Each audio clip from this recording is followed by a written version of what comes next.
आजकल खेतीबाड़ी में रासायनिक दवाओं और उर्वरकों का प्रयोग काफी हो रहा है, जिसका दुष्प्रभाव न केवल मिट्टी और वातावरण पर हो रहा बल्कि मानव स्वास्थ्य पर भी इसका असर देखा जा रहा है।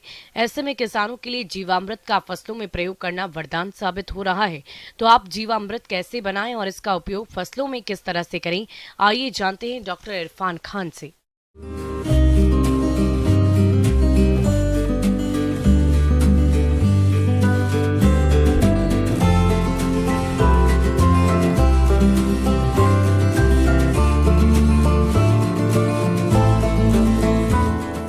नमस्कार किसान भाइयों, प्राकृतिक खेती का एक मुख्य कंपोनेंट या मुख्य अवयव जीवामृत है। जैसा कि इसके नाम से प्रतीत है, जीवामृत जीवों के लिए अमृत है। मिट्टी में पाए जाने वाले अलग अलग प्रकार के सूक्ष्म जीव जो फसल के उत्पादन, उसकी प्रतिरोधक क्षमता को बढ़ाने के लिए आवश्यक होते हैं और जमीन को भुरभुरा, उसमें वायु का संचार करने के लिए आवश्यक है, उनकी संख्या को बढ़ाने के लिए एक है वो खाद के रूप में प्रयोग किया जाता है। किसानों के लिए जीवामृत बनाना काफी आसान है। इसे किसान अपने स्तर पर आसानी से बहुत कम संसाधनों में बना सकते हैं और फसलों में उपयोग करके गुणवत्ता युक्त अधिक उपज ले सकते हैं। जीवामृत को बनाने के लिए अलग अलग जो कंपोनेंट है या उसके जो मुख्य अवयव हैं, उसमें है गाय का गोबर 10 किलो, गौमूत्र 10 लीटर, 2 किलो गुड़, 2 किलो बेसन और लगभग 500 ग्राम बड़ के पेड़ के नीचे की मिट्टी। सर्वप्रथम गोबर और गौमूत्र को एक ड्रम में है घोल लीजिए। उस ड्रम में पानी डाल के लगभग 50 लीटर पानी डाल के दोनों जो अवयव है इनको अच्छे तरीके से घोल लीजिए। इसके साथ साथ 2 किलो जो गुड़ है उसको एक अन्य बाल्टी में 5 लीटर पानी में घोल लीजिए। साथ ही जो बेसन है उसको भी 5 लीटर पानी में है वो घोल लीजिए। इन सभी जो आपने अवयव घोले हैं, जैसे कि गोबर और गौमूत्र एक साथ अपने ड्रम में है, साथ में जो 5 लीटर अपना जो बेसन तैयार हुआ है उसको उस 200 लीटर वाले ड्रम में डाल दीजिए। ऐसे ही जो गुड़ है जिसको आपने घोला है वो ड्रम में डाल दीजिए और अंत में जो मिट्टी है वो उसके अंदर डाल दीजिए और जो अंत में है उसका आयतन लगभग 180 लीटर पानी मिक्स करके 200 लीटर कर लीजिए और उसको घड़ी की दिशा में है वो घुमाइए। जीवामृत तैयार होने में लगभग 7 से 10 दिन लग जाते हैं। जीवामृत बनाने के लिए आपको कुछ सावधानियों को ध्यान में रखना होगा। जीवामृत बनाने के लिए आपको मिट्टी बरगद या पीपल के पेड़ के नीचे से लेनी चाहिए, क्योंकि इस मिट्टी में जीवाणुओं की संख्या अधिक रहती है। जीवामृत पर सीधी सूरज की धूप नहीं पड़नी चाहिए। जीवामृत उपयोग के कई फायदे हैं। फसलों में प्रतिरोधक क्षमता को बढ़ाता है। इसके उपयोग से फसल का उत्पादन बढ़ता है। मिट्टी में पोषक तत्व की उपलब्धता बढ़ती है। बीजों की अंकुरण क्षमता को बढ़ाता है। मृदा की उर्वरा शक्ति में वृद्धि होती है। मृदा की भौतिक, जैविक, रासायनिक गुणों में सुधार होता है। किसान भाइयों, जीवामृत का प्रयोग सिंचाई जल के साथ और फसलों पर छिड़काव के द्वारा किया जा सकता है। फसल को दी जाने वाली प्रत्येक सिंचाई के साथ 200 लीटर जीवामृत का प्रयोग प्रति एकड़ की दर से उपयोग किया जा सकता है, अथवा इसे अच्छी तरह से छानकर टपक या छिड़काव सिंचाई के माध्यम से भी प्रयोग कर सकते हैं। जीवामृत का प्रयोग है किसान भाई लगभग 21 दिन तक कर सकते हैं। 21 दिन के पश्चात उसकी गुणवत्ता में है वो कमी आने लग जाती है। किसान भाई सिंचाई के साथ जीवामृत का प्रयोग कर सकते हैं। 200 लीटर जीवामृत 1 एकड़ के लिए पर्याप्त है। उनके माध्यम से उसका घोल बना के वो किसान भाई है वो स्प्रे कर सकते हैं।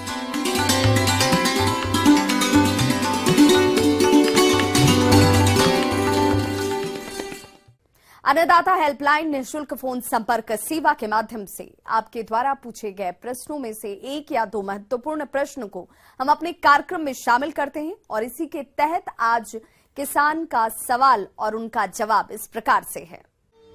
निःशुल्क अन्नदाता हेल्पलाइन में हमने जिस प्रश्न को शामिल किया है उससे पूछा है गांव बीरपुर, जिला मधुबनी के किशन लाल ने। आपने मधुमक्खियों की उचित देखरेख के बारे में जानकारी चाहिए है, तो इसके लिए देखिए कार्यक्रम का यह अंश। जिन किसान मतलब मधुमक्खी का पालन कर रहा है तो उसके लिए मतलब बहुत इम्पोर्टेंट, मतलब किसान को बहुत इम्पोर्टेंट देना चाहिए, क्योंकि उसी एक समय होता है जहाँ पे मधुमक्खी का खाना वो स्टार्वेशन हाईएस्ट होता है, मतलब उसको खाना नहीं मिलता है। वो जो पिछले साल का खाना जो बचा होता है, जो हानि होता है, वो उसी से जीता है। तो उस वक्त क्या होता है, मधुमक्खी वो पॉपुलेशन भी ज़्यादा बढ़ जाता है। इसके बाद क्या होता है, वो स्वार्म करता है, मतलब उसका घर छोड़ के दूसरा मतलब जगह में स्वार्म कर लेता है। और सेकेंड चीज़ क्या है, हाइव स्टाफ हो गया, वो मरने भी लग जाता है। वो जो वर्कर है, ड्रोन है, वो सब मतलब वो काम नहीं कर पाता है। चीनी की चाशनी मधुमक्खियों का सबसे लोकप्रिय भोजन है। मधुमक्खी पालक चीनी या अतिरिक्त पदार्थों के साथ चीनी का प्रयोग कर सकते हैं, क्योंकि एक भाग दानेदार चीनी और एक भाग पानी के अनुपात में पतला चीनी का घोल मिलाकर प्रति बॉक्स में रखें। आप इसे 120 से 140 फ़ारेनहाइट यानी 50 से 60 डिग्री सेल्सियस के तापमान पर गर्म कर सकते हैं। साथ ही इसमें छोटी छोटी लकड़ियों के टुकड़े डाले जाते हैं। हम ऐसा इसलिए करते हैं ताकि मधुमक्खियां लकड़ी के तैरते हुए टुकड़ों पर बैठकर डूबे बिना चाशनी पी सकें। उस समय मतलब जब मधुमक्खी को खाना नहीं मिलता है, आपको एक शुगर सिरप वो ध्यान में रख के मधुमक्खी को देना पड़ेगा। उसका मतलब हाइव का बॉक्स के सामने रखना पड़ेगा, या तो पानी रखना चाहिए, क्योंकि उससे वो फीड करेगा, वो खुद का खाना मिल सकेगा। और आप अगर चाहिए तो यदि देखो अभी सरसों का टाइम पार हो गया, तो अभी लीची का फूल हो रहा है, मैंगो का फूल हो रहा है, तो आप बॉक्स उसको उधर शिफ्ट करके आप उधर ले भी जा सकता है, क्योंकि उधर से वो पॉलिनेशन करेगा, फिर आपका पोलन बढ़ेगा या आपका मतलब हानि सीक्रेट करेगा उधर से। किसान ये सोचता है कि अगर उसका मतलब बगीचे में या उसका पौधा में मधुमक्खी आ गया तो वो सोचता है कि मतलब ये नुकसान कर देगा, लेकिन वो एक्चुअली नुकसान नहीं कर, आपका फायदा कर रहा है, क्योंकि वो क्या करता है, पॉलिनेशन के लिए बहुत हेल्प करता है। वो मतलब मधुमक्खी को बहुत अटैक करता है। जैसे उसका मेजर पेस्ट होगा, हम लोग हॉर्नेट बोलता है, जो जंगली मधुमक्खी होता है, वो भी आगे अटैक करके मतलब वो आपका मतलब वर्कर बी को अटैक करता है, ड्रोन को अटैक करता है। माइट कीट एक परजीवी कीट है जो अन्य फसलों के साथ मधुमक्खी पालन में भी पाया जाता है। इस कीट के लगने से मधुमक्खियों को कई तरह की परेशानियां हो सकती हैं। मधुमक्खियों में लगने वाले इस कीट से होने वाली बीमारियां संक्रामक होती हैं, जो मधुमक्खियों के संपर्क में आने से आसानी से एक दूसरे को लग जाती हैं। मधुमक्खी में यह कीट लगता है, इस तरह से मक्खी विकलांग हो जाती है। इसके साथ ही मक्खी का विकास रुक जाता है। माइट के प्रकोप की स्थिति में 85% फार्मिक एसिड का उपयोग रुई के फाहे में एक लकड़ी की मदद से लपेटकर बक्से में रख देना चाहिए, जिससे उसकी गंध से कीटों से छुटकारा पाया जा सकता है। यह मौन वंश के बक्से के दरवाजे पर ही रख देना चाहिए। और सेकेंड चीज़ क्या है, उसमें भी बीमारी लगता है। जैसे आपका बीमारी in the sense might say होता है, वो जो एक पोका होता है उससे माइट इन्फेस्टेशन होता है, या तो हॉपर होता है, वो लोग खुद आके इन्फेस्ट कर देते हैं, तो वो जो हानि का कॉम होता है उसमें पूरा इफेक्ट कर देता है।